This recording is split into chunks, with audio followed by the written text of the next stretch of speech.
جیسے نوجوانوں نے اپنے ایمان کو بچانے کے لیے کیا کیا تھا، وہ کہاں چلے گئے تھے؟ کہف میں چلے گئے تھے۔ آج کے دور میں بھی ایمان بچانے کے لیے بندے کو کسی کہف کے اندر داخل ہونا پڑے گا۔ توجہ سے بات سنیے گا، آج کے زمانے میں 5 کہف ہیں۔ آج کے زمانے میں کتنے کہف ہیں؟ 5 کہف ہیں۔ اگر ان کہف میں بندہ داخل ہو جائے تو وہ زمانے کے یہ جو رواج کے رسم و رواج کے فتنے ہیں ان سے بچ سکتا ہے۔ ان میں سے پہلا کہف جو ہے وہ مدارس کا کہف ہے۔ پہلا کہف کون سا ہے؟ مدارس کا کہف۔ جو بچہ مدرسے میں آ جاتا ہے، آپ غور کریں گے، اس کا ایمان محفوظ ہو جاتا ہے، اس کے اعمال محفوظ ہو جاتے ہیں، اس کی آخرت محفوظ ہو جاتی ہے، اس کا دین محفوظ ہو جاتا ہے۔ دنیا کی یہ نئی نئی ترقی اس بندے کو نہیں لبھا سکتی، اس بندے کو شیطانی راستے پہ نہیں چلا سکتی۔ یہ بندہ مدرسے کی برکت کی وجہ سے اپنے دین کے اوپر جمع ہوتا ہے اور اس نے اپنے دانتوں کے ساتھ مضبوطی سے شریعت کو پکڑا ہوا ہوتا ہے، تو مدرسہ اس کے لیے کہف بن جاتا ہے۔ مدرسہ اس کے لیے کیا بن گیا؟ کہف بن گیا، اس کا ایمان بچ گیا۔ دوسرا کہف آج کے دور میں اللہ والوں کی خانقاہیں ہیں۔ جو لوگ اللہ والوں کے ساتھ بیعت ہو جاتے ہیں، نسبت کو جوڑ لیتے ہیں، وہ بھی ایک کہف میں داخل ہو جاتے ہیں۔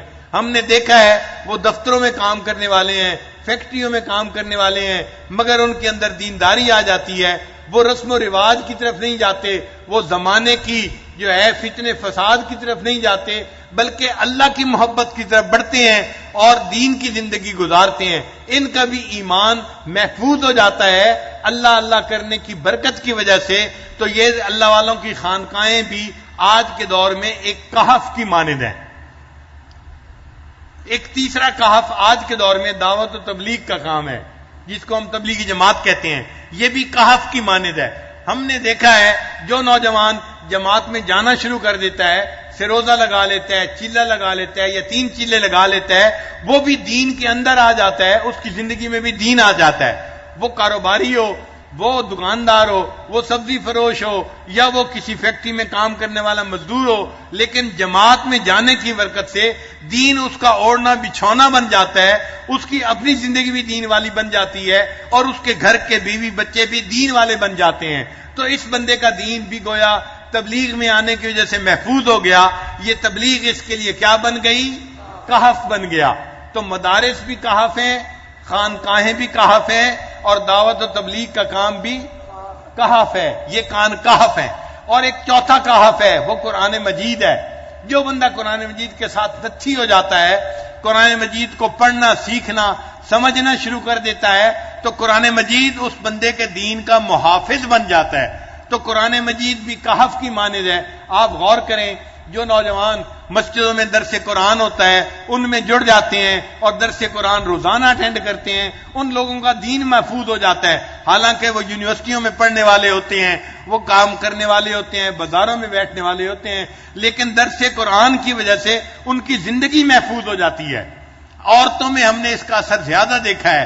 آج کے دور میں اگر آپ دیکھیں تو ہمارے ملک میں ہزاروں جگہوں پر درس قرآن، دورہ قرآن کے نام پر مستورات قرآن مجید کا ترجمہ پڑھا رہی ہوتی ہیں، اور بہت ساری آنٹیاں، نوجوان یونیورسٹی کی بچیاں جا رہی ہوتی ہیں اور پورا رمضان وہ درس قرآن سن کر گزارتی ہیں۔ ان عورتوں کا بھی ایمان محفوظ ہو جاتا ہے، دین محفوظ ہو جاتا ہے، قرآن ان کے لیے کہف بن جاتا ہے۔ قرآن نے ان کے ایمان کو بچا لیا زمانے کے فتنوں سے۔ اور 5واں کہف مکہ اور مدینہ ہے۔ جو بندہ آج کے دور میں مکہ اور مدینہ میں پہنچ جاتا ہے وہ بھی دجال کے فتنے سے بچ جاتا ہے۔ حدیث پاک سے ثابت ہے، نبی علیہ السلام نے ارشاد فرمایا، دجال پوری دنیا کے اندر جائے گا اور اپنے فتنے کو پھیلائے گا، لیکن مکہ اور مدینہ کے اندر داخل نہیں ہو سکے گا۔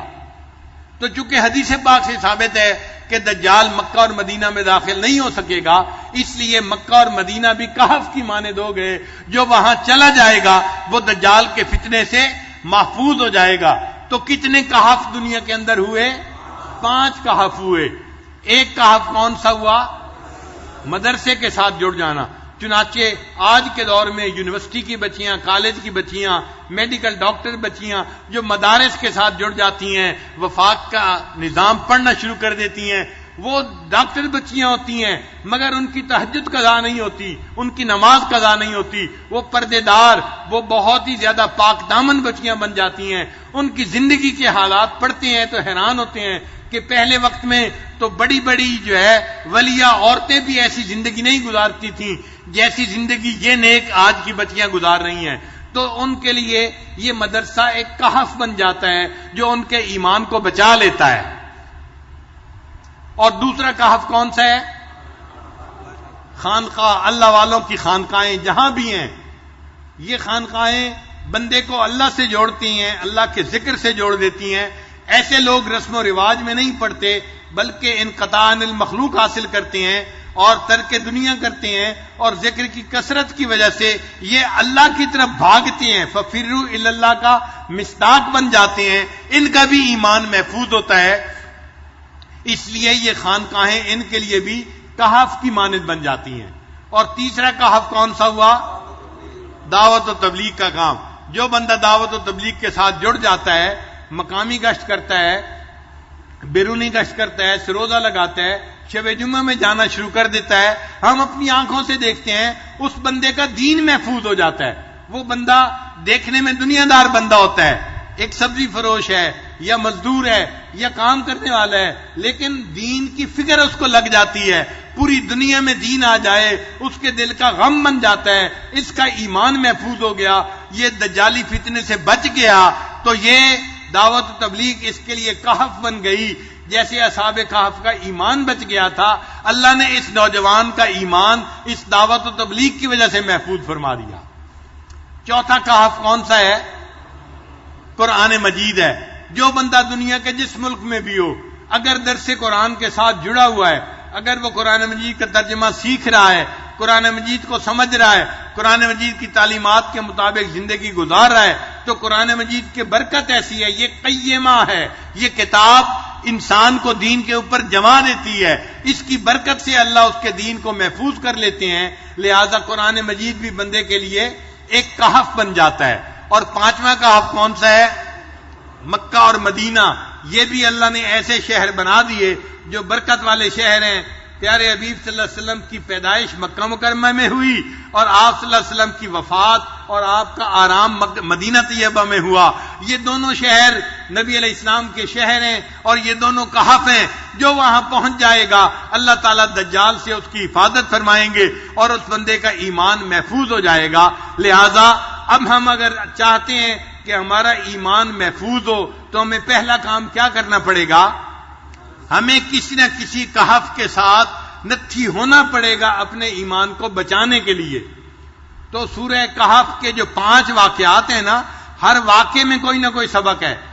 تو اصحاب کہف کے واقعے میں سبق کیا ہے کہ اے بندے، اگر تم اپنا ایمان بچانا چاہتے ہو زمانے کے جو ہے نا حالات سے، اور جو ہر طرف بے حیائی کا ماحول بڑھ رہا ہے اور کفر بے حیائی کو پھیلانے کے لیے کوششیں کر رہا ہے، تو تمہیں اپنے ایمان کو بچانے کے لیے کہف میں سے کسی نہ کسی کہف کے اندر جانا پڑے گا، تب تمہارا ایمان محفوظ ہو جائے گا. اور ایک اور بات سن لیجئے کہ میں نے ایک حدیث پاک میں یہ بات پڑھی، میں ابھی آج اس کا ریفرنس تلاش کر رہا تھا. اس حدیث پاک میں تھا کہ جب امام مہدی آئیں گے تو امام مہدی کے جو انصار ہوں گے یہ کہف میں رہنے والے لوگ ہوں گے. امام مہدی کے جو انصار ہوں گے، انصار سے کیا مراد؟ ان کے جو مددگار ہوں گے. تو ان کے مددگار کون لوگ ہوں گے؟ جو اس وقت کے اصحاب کہف ہوں گے وہ ان کے مددگار ہوں گے. تو جو گویا اس وقت ان 5 کہف کے اندر رہنے والے لوگ ہوں گے نا، یہ اپنے وقت میں امام مہدی کے انصار بنیں گے، ان کے دوست بنیں گے، اور اللہ ان کے ایمانوں کی حفاظت فرمائیں گے اور دجال کے فتنے سے یہ لوگ محفوظ رہیں گے.